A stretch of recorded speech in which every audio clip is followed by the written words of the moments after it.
Esto es Palabra de Rudolf Steiner. Rudolf Steiner. Un espacio inspirado en la vida, obra y legado del fundador de la antroposofía. Un camino de conocimiento que conduce lo espiritual del ser humano a lo espiritual del universo. Palabra de Rudolf Steiner. Hola, ¿qué tal? ¿Cómo están? Muy buen día. Gracias por estar aquí en Palabra de Rudolf Steiner. Yo soy Carolina Hernández y como siempre es un placer poderlos acompañar en una charla más, compartiendo un poquito más de conciencia, de estas palabras que nos ayudan siempre a reflexionar, a observarnos, a ir adentro, que es siempre la invitación para ver qué hay, para ver qué descubres. Así que hoy vamos a charlar con Valentín Fernández, que algunos de ustedes seguramente ya lo conocen porque ya lo hemos tenido en este espacio. Él es ingeniero en telecomunicaciones, así que le voy a dar la bienvenida aquí a Palabra de Rudolf Steiner. ¿Cómo estás? Muy bien, Carolina. ¿Qué tal? Muy bien también. Contenta de saludarte a pesar de la distancia, que podamos charlar un poquito. Acerca de un tema que, bueno, me parece muy interesante el que podamos ayudar a algunas personas a comprender la diferencia entre el ego y el yo. Muchas veces creemos que yo soy mi profesión, ¿no? Y si no soy un buen médico, si no soy una buena enfermera, si no soy una buena maestra, entonces como que mi ánimo decae porque pienso que solo valgo por eso, ¿no? Entonces no logro ver quién realmente soy y pienso que soy o la esposa o la madre o la maestra y entonces yo creo que ahí hay una confusión. Entonces no sé si nos pudieras dar un poquito de luz alrededor de este tema de la diferencia entre ego y yo. Bueno, hay que remontarse un poquito a cuando somos niños y cuando por primera vez decimos yo, cuando se ha articulado en nosotros el pensar, el hablar previamente, el incorporarnos previamente, todo eso que va impulsando a hacernos seres humanos, como digo, el incorporarnos, el hablar, el pensar, en ese momento el niño dice yo. Ese yo está muy relacionado con el cuerpo físico. Y ese yo es el que vamos manteniendo cotidianamente a lo largo de la vida, aprendiendo con él, tiene la memoria, tiene sus hábitos, etcétera, etcétera. Todo eso a lo largo de la vida va estructurando una estructura que denominamos yo o ego en este caso, o yo cotidiano, de muchas maneras se puede estructurar. En ese ego se van incorporando, como digo, hábitos, prejuicios, conocimientos, juicios, etcétera, etcétera. Esa forma de crecer del ego tiende a ser una forma, a ser una entidad que lo que tiende es a sentirse a sí misma. Cuando hablo de yo me duele, yo me gusta, no me gusta, etcétera, ese ego se va rodeando de una sensibilidad propia que tiende a ser autosintiente, a sentirse cada vez más, sentirse orgulloso, sentirse contento, etcétera, etcétera. Esa estructura va creciendo y a medida que nos vamos haciendo mayores, pues digamos, van anulando otras fuerzas que también están en el ser humano. Son las fuerzas que nos impulsaron inicialmente a ser capaces de hablar, de sentir, de pensar, etcétera. Son fuerzas que podemos denominar fuerzas libres para el conocimiento. Son fuerzas cognitivas. Esas fuerzas provienen de la entidad oculta que está detrás de nosotros, que es la que nos hizo adultos. Y eso es lo que podemos denominar nuestro yo. Ese yo es el que impulsa a la voluntad esa facultad anímica tan extraña por tan oculta que no sabemos cómo funciona realmente, pero que tiene su realidad en el ser humano. Esa facultad va quedando cada vez por el ego más y más oculta. Se trata de que ese ego que quiere solo sentirse a sí mismo, ser una egoidad total, ser egoísta, se trata de que ese ego pueda volver a retroceder un poco en ese sentirse y convertirse en un yo, en un sujeto del yo. Cuando digo sujeto del yo, digo ya un sujeto anímico espiritual que es el que está detrás de nosotros cuando conocemos, cuando aprendemos, cuando sentimos, etc. Y digo, esta pregunta te la hacía porque sabemos que vas a estar impartiendo un seminario en el Centro Abierto de Antroposofía Madrid y también vas a estar en Barcelona compartiendo este seminario que se llama El Camino del Ego al Yo, ¿no? Aunque primero vas a dar una charla también en el Centro Abierto de Antroposofía, que va a ser el 28 de febrero a las 6 de la tarde, que has titulado De la normalidad a la salud, ¿no? Sí. Me parece. Y bueno, me parecía muy importante esta invitación que haces tú del ego al yo, y por eso quería hacer esta aclaración, porque muchas veces no sabemos qué es un ser humano, o sea, no sabemos esta diferencia entre ser humano y a veces basta con poner atención a las palabras, ¿no? Que es lo que llamaban antes, cuando se podía hablar de hombre y se incluía ahí a femenino y masculino, cuerpos, ¿no? Femeninos y masculinos en Sí. esa palabra, ¿no? Y qué incluye y qué sonoridad te da y qué mensaje te trae también esa palabra, ¿no? Entonces, me parece muy importante que podamos ir observándonos y comprendiendo incluso también qué es el pensar, que es algo que te dicen siempre, pues piensa, ¿no? Para resolver las cosas, piensa, usa el cerebro. Y entonces a veces no tenemos claro si es el cerebro el que produce las cosas y mi cerebro falla porque no las está produciendo, ¿no? No está produciendo las respuestas, entonces no. O si es un órgano de percepción el cerebro que recibe eh, el pensamiento, ¿no? Entonces, cuando filosofamos alrededor de ese tema me parece fascinante.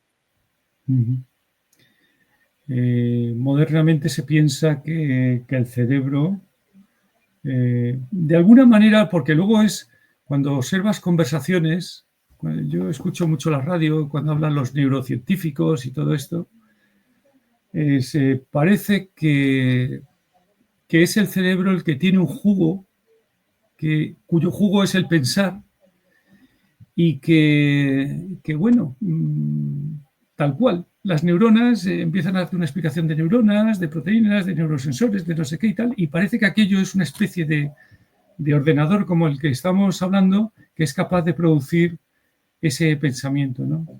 Bueno, el cerebro evidentemente es necesario para pensar. Es obvio que eso está demostrado, que necesitamos el sistema neuronal, el sistema del cerebro para pensar. Pero eso no quiere decir que sea el que piensa.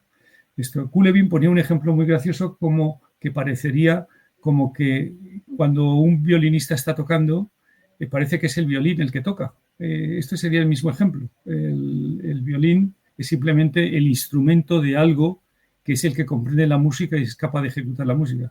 Este es el mismo ejemplo. La realidad es que el cerebro es una especie de captación de otros contenidos que están ahí y que gracias al cerebro podemos entender. Yo creo que una demostración muy clara es que el cerebro, o sea, que el ser humano aprende. El cerebro, si fuera una máquina, no podría aprender. O sea, a pesar de lo que se dice de la inteligencia artificial y todo esto, realmente actúa bajo contenidos que ya existen, no con contenidos que son capaces de crear, ¿no? El ser humano es capaz de identificar cosas que no existen, incluso que no existen en este plano. Por ejemplo, por qué una planta crece, por qué se mueven alrededor de por qué se producen las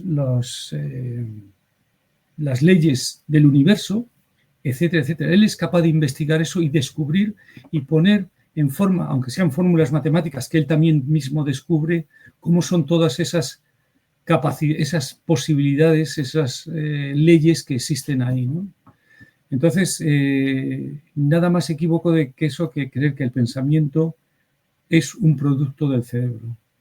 Es algo totalmente, pero es totalmente actual. Exactamente. Y bueno, yo quiero también compartir lo que me enseñó una maestra, que era que como nadie, o sea, todos sabemos que está mi oído y que ahí recibo el sonido de lo que hay fuera, ¿no? El olfato, pues bueno, por donde voy pasando, pues voy percibiendo los olores que habitan esa zona, ese sitio. Y, y lo del cerebro no se nos ha ocurrido que es lo mismo, ¿no? Entonces, decir que el cerebro produce pensamientos es como decir que la nariz produce olores. Sí, Y sí. es muy interesante cuando lo observas así, porque eso yo no lo había, ahora sí que no lo había pensado, ¿no? Y Es, hablando de pensar, has dicho la palabra inteligencia, que ese es otro término que utilizamos muy frecuentemente para calificar a una persona, si poseemos inteligencia o no, y ahora tenemos también la llamada inteligencia artificial, que nos están confundiendo más, ¿no? Todavía. más todavía, bien dices. Realmente es un término que no se debió usar, inteligencia, pero bueno, como tampoco se define exactamente qué es la inteligencia, estos términos todos, el de conciencia o atención, le pasa lo mismo. Son en realidad una experiencia. Si yo te digo, si te trato de explicar lo que es la atención, esto lo hacemos también en los cursos, y si te trato de explicar lo que es la atención, lo mejor que digo es si me estás atendiendo. ¿Qué te puedo explicar si es tu experiencia? Solamente eres tú quien tiene que aclararse sobre lo que estás haciendo. Ponerle palabras a eso es complicado. Al pensar también en ese sentido es complicado, de lo que puede ser, ¿no? Y a conciencia exactamente lo mismo. Sentir, estamos por lo mismo. Son todo ideas luminosas, espirituales, que deben ser comprendidas por el propio ser humano. Y ese es un poco también el camino de la normalidad a la salud. En la normalidad actuamos con el mundo como si fuera lo único que existe, las cosas del mundo, como si fuera la realidad, y olvidamos al sujeto, el sujeto que les da la realidad, es el que conoce, es el que les pone nombre, es el que las crea, en muchos casos, le da la utilidad. Entender eso es comenzar el camino del ego al yo. Entender al yo como la fuente de capacidades,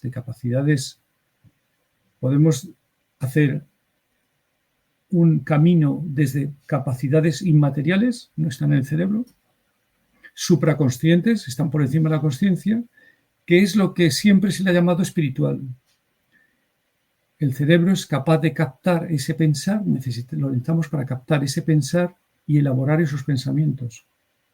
Aquí hay una precisión importante que hacer, que es que los pensamientos, solo cuando nos ponemos a pensar sobre algo deberíamos, y esta es una de las cuestiones del curso, cuando queremos pensar sobre algo, queremos reflexionar, queremos descubrir algo, lo primero que producimos es un proceso de interiorización, un proceso de silencio. Y en ese silencio lo que hacemos es concentrar la atención sobre algo. Y en esa concentración se está produciendo algo cuyo resultado final es un pensamiento, es un resultado, pero nunca somos conscientes del proceso. ¿Cómo se está produciendo el proceso? Aparece el resultado, y aparece el resultado muchas veces que podemos decir esto es cierto o no es cierto. Hay otra evidencia de otro orden, un sentido de otro orden, que también es capaz de decir si eso está bien o está mal, o es real o es equivocado. Pero eso es importante, eso es también empezar a pensar en el yo, poder empezar a hacer el camino del ego al yo. Hay otra situación que también nos ocurre. Obviamente, todos en algún momento de nuestra vida pensamos en quién soy yo, ¿no? Nos Sí. planteamos, es como un llamado por el que vamos a pasar todos. No sé, si mucha gente lo ha podido percibir, pero no creo que haya una sola persona en el mundo que no diga quién soy yo. Es como una necesidad, como que es algo que surge dentro de nosotros. No podemos evitar pasar por ese punto, ¿no? Sí, yo creo que todo el mundo en algún momento pasa por esa pregunta. ¿Quién soy yo? Y en realidad la pregunta trascendente es la pregunta de quién soy yo y qué hago aquí. Cuál es mi camino, ¿no? Aquí, ¿no? Entonces, yo creo que sí, en ese momento, eh, ese es un momento donde se puede decir que empieza, depende de lo que se haga, puede empezar un camino de conocimiento.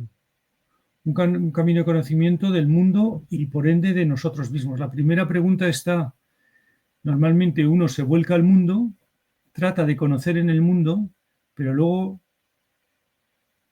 esa actitud vuelve a ser interrogativa hacia uno mismo, ¿no? Y entonces es que ha empezado un camino de conocimiento. Si uno, ya que estamos hablando de la ciencia, hablamos antes de la ciencia, ¿no? Mucha gente de los que investigaron a principios del siglo físicos vieron que realmente la física nos conduce de alguna manera al ser humano. No quiere decir que sea a Dios, eso es un poco, eso serían etapas posteriores, pero sí que vuelve a darle importancia al ser humano en el mundo y que tiene una actuación trascendente en el funcionamiento del mundo. Esto que has dicho de que a veces estamos fuera y creemos que la realidad es la que otros diseñan por nosotros. Uh-huh. O al menos yo tengo muy presente y recuerdo mucho como cuando no quiero decir la palabra decepción, pero como que sí me quitaron la venda de los ojos y de repente vi que el mundo estaba adornado por otras personas, ¿no? O sea, que tú llegabas, por ejemplo, a un parque de diversiones y veías todo súper bellísimo, ¿no? Luces y colores y todo súper perfecto y todo. Y de pronto te das cuenta que, bueno, pues ese cartel que se ve tan bonito es de un plástico feísimo, de mala calidad, ¿no? Y que los que están ahí, pues no sé, los personajes de tus dibujos animados, pues tienen unas botargas horribles o unos disfraces feísimos, que dices, o sea, todo esto que estoy viendo y que con mi mirada infantil me parecía tan maravilloso, ahora con mi mirada de adulto, pues dices, no me produce nada, ¿no? Entonces como que te quedas vacío en ese momento, ves que no tienes nada, que eso no es, no tiene sentido, no tiene belleza, no tiene nada y es doloroso cuando lo ves. Entonces cuando dices, pues mejor voy adentro a ver qué hay, a ver qué encuentro, a ver si lo que hay ahí es auténtico, ¿no? De dónde viene, porque aunque yo no sea perfecta, pero por lo menos saber qué tengo, qué soy, qué hay en mí, ¿no? ¿De dónde me viene eso que creo que es mío también? Uh-huh. Igual y viene de mis padres, igual y viene... Entonces yo digo que ese camino hacia adentro es duro, es doloroso, pero no te deja vacío, como esa sensación que yo tuve, ¿no? Esa experiencia. Sí, realmente tiene que ver con lo que decía antes de la formación desde el niño, cuando vamos aprendiendo las cosas. Hay un proceso, es para explicar un poquito más largo, ¿no? Pero que nos vamos configurando nosotros mismos, nos van configurando, cada uno en el entorno que tiene, ¿no? Nos van introduciendo hábitos. Siempre digo que el hábito de lavarte los dientes no debe ser juzgado, hay que aceptarlo y ya está, porque es un buen hábito, ¿no? Y con eso se van incorporando muchas más cosas. Muchas más cosas que van construyendo toda una realidad alrededor nuestra y que tenemos un reflejo automático frente a esa realidad. Esa realidad luego también la construimos nosotros. Empezamos a tener, basados en determinados prejuicios y determinadas cosas que ya creemos que son así, empezamos a construir nuestra propia realidad. Deshacerse un poco de esa realidad y ver hasta qué punto es real ese es un camino un camino de conocimiento, lo que siempre se ha dicho que era un camino de conocimiento. Lo que tratamos es de ir hacia qué es lo que realmente ves como entidad espiritual que eres a través de tus sentidos y qué es lo que piensas realmente a través de lo que percibes. Eso es un camino de conocimiento y es un camino de conocimiento hacia la libertad. Como seres humanos, nuestra libertad está, digamos, metida dentro de una normalidad, de ahí el título que le daba, que es la normalidad que compartimos con todos los otros seres humanos. Esa normalidad, bueno, es normal, pero no podemos decir que es muy saludable a la vista de cómo está la sociedad y de cómo va, en cierta manera, muchas veces lo vemos empeorando en muchos casos, qué pasa, etcétera. Esa es la normalidad en la que vivimos. Y esa normalidad depende de los individuos que somos nosotros que vivimos aquí, en estas sociedades. El camino para salir de esa normalidad es que cada uno se interrogue, pueda emprender un cierto camino de conocimiento, de aclaración sobre si es libre y qué es lo que le está determinando, cómo le determinan los juicios que tiene, su educación, todo lo que ha percibido y da por bueno sin haberlo pensado realmente por él mismo, etcétera, etcétera. Todo eso implica una mejora, un trabajo con nuestras facultades como la atención, el pensar, el sentir, etcétera.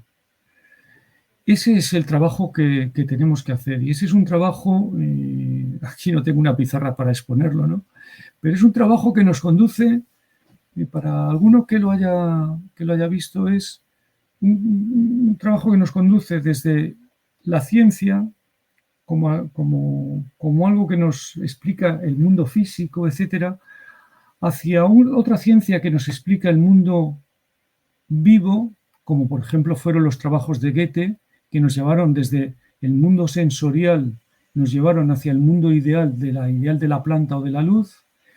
E incluso podemos ir más allá y explorar por nosotros mismos otras fuentes de saber cuya percepción no existe en el mundo físico, pero que nosotros podemos percibir como ideas.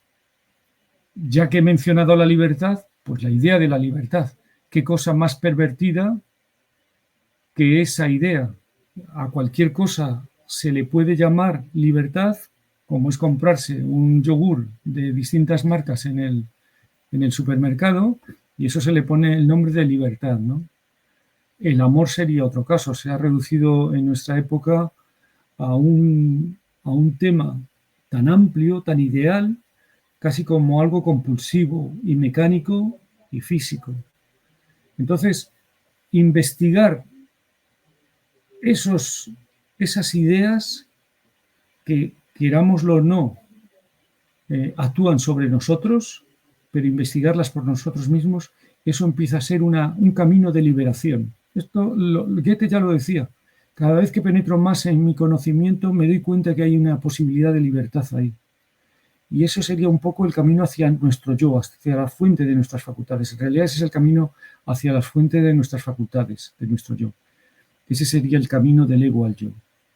Desprendernos de toda esa materia que llevamos incorporada como pensamientos ya hechos, que nos llevan en una vida, nos meten en una vida totalmente hecha, determinada, hacia una vida cada vez menos determinada, más libre. En realidad, decía Gulemin también, como seres humanos tenemos que aspirar cada vez ser menos acabados, menos finalizados, más abiertos. Claro, entonces hacer este camino del ego al yo no es solo que me trae un beneficio personal, ¿no? Egoísta, sino que contribuye a que ese malestar que existe en la sociedad deje de ser tan grande, diría yo, porque nos están enseñando cada vez más que lo más importante es lo que yo consumo, lo que yo puedo producir y consumir, ¿no? Entonces, que por eso valgo, que por eso soy. Y eso al mismo tiempo me produce una sensación, de descontento, digámosle, nombrémosle así, que luego, por más que compro y por más que consumo, me doy cuenta que no se sacia algo que está ahí dentro. Entonces, es esa parte la que se está fomentando con esta cultura del consumismo, ¿no? Ujú. El que eres un individuo separado de todos los demás, que tú puedes con el mundo solo. Entonces, nos van desprendiendo de estos valores del ser, solidario, cooperativo, ¿no? Y pensamos que, tú tienes que ser un superhéroe, casi, casi, y hacer todo por ti mismo, y sin ayuda de nadie, tú puedes salir adelante, ¿no? Ujú. Y eso es peligroso. Pues muy peligroso. En realidad, has mencionado todas las características del ego. El ego, la característica fundamental del ego es que tiende a autosentirse. El autosentimiento está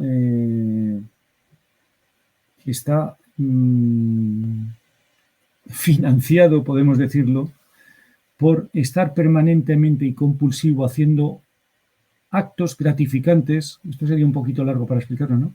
Pero siempre está sujeto a actos gratificantes que le hacen sentirse. Entonces, la compra compulsiva, todo este tipo de distracciones compulsivas que existe alrededor del mundo, pero que tienen todos que ver con el sentirme, eso está relacionado con el ego, con la egoidad, con el egoísmo. Todo es un poco encajado en lo mismo, ¿no? Es lo que quiere el ego, siempre permanentemente sentirse. En el momento, que el ego ocupa toda nuestra personalidad, toda nuestra vida, en ese momento el ser humano está mal, ¿no? Está muy mal, por decirlo de alguna manera, ¿no? Pero bueno, mientras hay una parte que quiere buscar, que se pregunta por sí mismo, que pregunta por los demás, pues hay la esperanza de salir solamente de esa egoidad, ¿no? También es verdad que es como las adicciones. Bueno, las adicciones forman parte de esto, ni qué decir tiene. Ya puestos a decir las adicciones al móvil. En fin, que esta es otra historia que yo creo que lo comenté en otra conferencia sobre la subnaturaleza, toda la subnaturaleza material que nos está rodeando y que trata de absorber los egos. Pero las adicciones forman parte de lo mismo, son compulsivas, no son una satisfacción realmente, son compulsivas, es sentirse bien en ese momento para luego volver a repetir. Pero el ego persigue cosas que no son finalistas, son solo para el momento, para seguir sintiéndose. Aquí habría que hablar del narcisismo moderno, pero bueno, quizá esto es extendernos ya demasiado. Claro, bueno, lo dejamos ahí en el tintero para que lo Sí, piensen y lo reflexionen, ¿no? Eh, sí, es un tema muy interesante de observar y luego también de plantearnos quizás si nosotros ahora mismo, los que somos padres, estamos fomentando esa manera de vivir.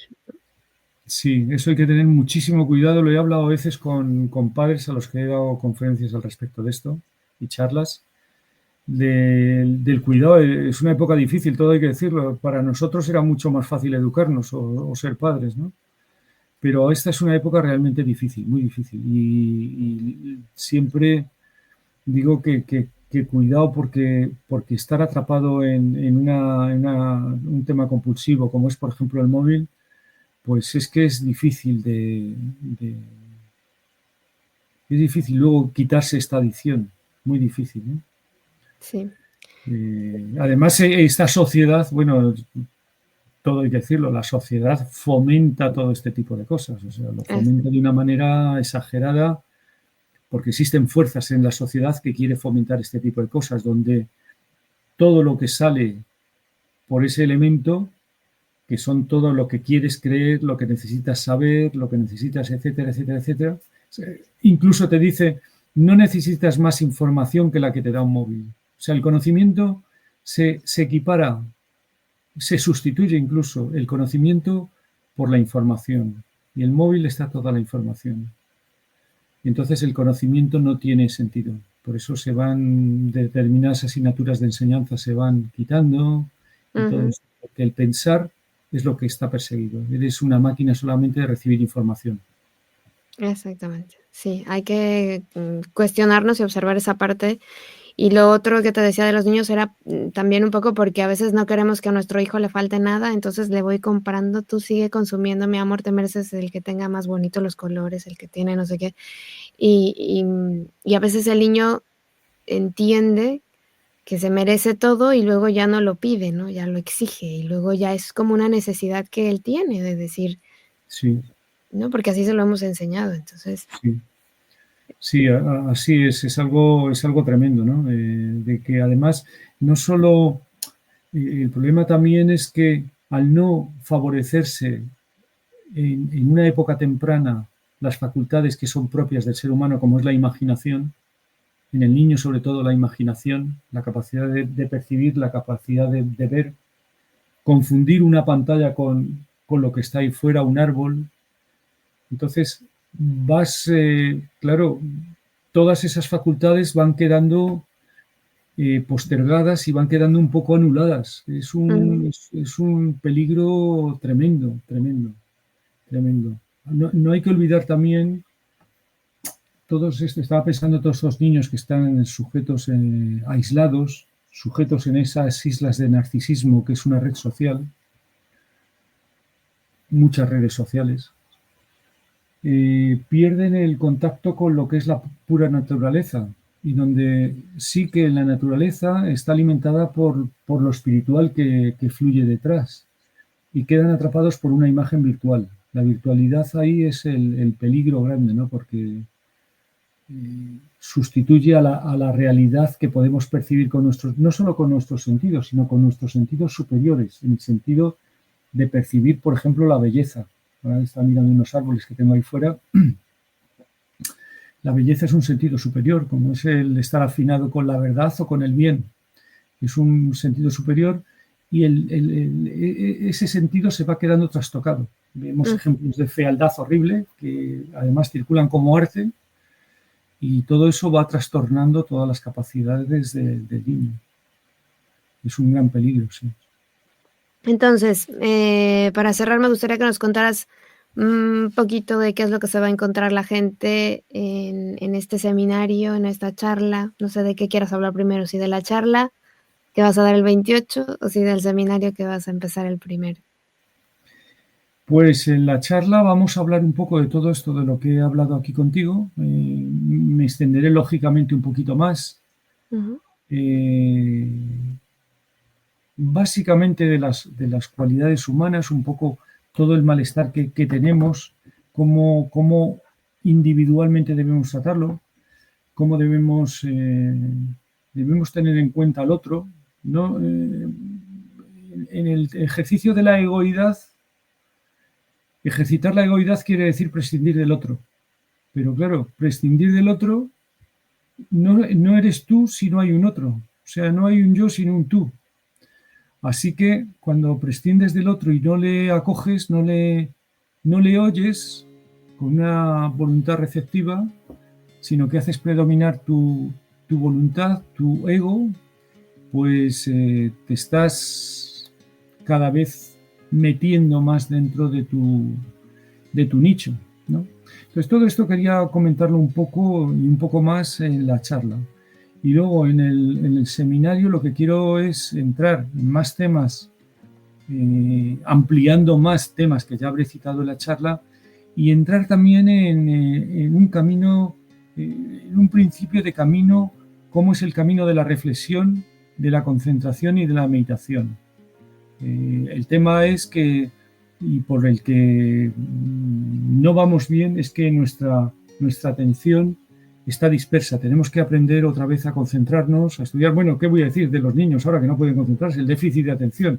Pues está en la calle, en lo que vamos a hablar. Vamos a hablar de un camino de concentración de atención, ver qué es la reflexión y además estudiar esos movimientos anímicos, cómo son dentro del individuo. La atención, la reflexión, la concentración, la meditación, temas de meditación, todo eso trataré de exponerlo a lo largo del seminario y hacer grupos de trabajo para que luego perduren. Cuando que la gente que quiera que se siga apuntando a grupos que se formarán y que sigan trabajando sobre estos temas. Esa es mi idea. Genial. Bueno, pues para toda la gente que se quiera apuntar, se tienen que acercar al Centro Abierto de Antroposofía Madrid para pedir más información y, bueno, pues para inscribirse también. Así que, bueno, pues queda la invitación para quien lo necesite, que escriba a info@centroabiertoantroposofia.es. Y, bueno, además de la actividad que va a realizar Valentina, hay muchas otras actividades que llevan a cabo. Así que para seguir en este trabajo de ese camino hacia el yo, está ahí la invitación de conocer todas las herramientas que nos van proporcionando en el Centro Abierto. Y bueno, si hay alguna otra cerca de tu casa, que quizá nos estés escuchando, no sé, en Argentina, Colombia, donde sea, pues siempre buscar un sitio a donde poder hacer estos trabajos. Así que muchísimas gracias, Valentín, por esta charla que nos has compartido. Una cosa más, Carolina, la charla, la que es el día 28 de febrero, habrá conexión a internet, o sea que el que quiera puede seguirla fuera, no así el seminario, lógicamente. Claro, de cualquier parte del mundo podrán conectarse, ¿no? El día 28 de febrero. Eso es. Bueno, pues ahí está la invitación para los que quieran, aunque sea participar en esa charla, que se acerquen y que pidan información. Así que muchísimas gracias, Valentín. Gracias a ti, Carolina, y gracias a vosotros por estos minutos. Escuchaste Palabra de Rudolf Steiner. Rudolf Steiner. Un espacio inspirado en la vida, obra y legado del fundador de la antroposofía. Un camino de conocimiento que conduce lo espiritual del ser humano a lo espiritual del universo. Palabra de Rudolf Steiner.